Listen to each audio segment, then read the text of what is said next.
نجونه یو څه وړکو دا څه شي کوئ دلته مرش جوړ کړی کرکټ کوو میرکټ کوئ کرکټ میرکټ کرکټ میرکټ څه شي کرکټ هغه چې چکی پکې وای مستي وي نه چکی نو تاسو خبر نه یئ شیشي نه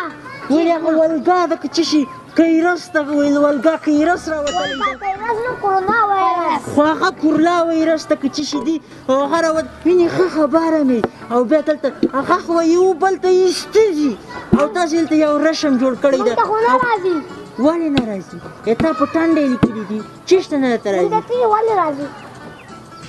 مرضی کاش نه ګوري چې دا نقیب الله خان ده زه به دته نه ورځم رشونه ما جوړوئ زه خدای چې دغه بېرته په دې پښو ته درته نیسم چېرته ولا بالک بازار ته ځو بازار کې څه شي کوئ دغسې ما وویل لږ چکر مکر به وویل چکر وایي الله قربان بازار کې چکر وایي روپۍ د سره سته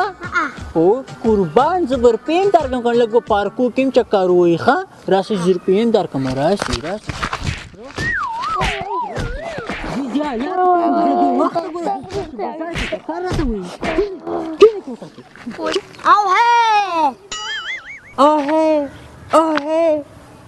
تا په نظر د اوهی بخی که داسې ووایسې السلام علیکم ورحمت الله وبرکاته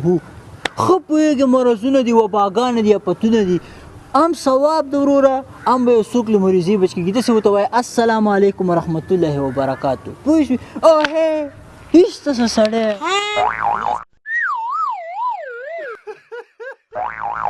السلام علیکم ورحمت الله وبرکاته بچیا ایسې ځان ځان ته تېرېږي دا خولو ته یې څه زوړکی اچولی دا زوړکی نه ده دا مې ماسک اچولی دی ته خبر نه یې د مرضونه دي افتونه دي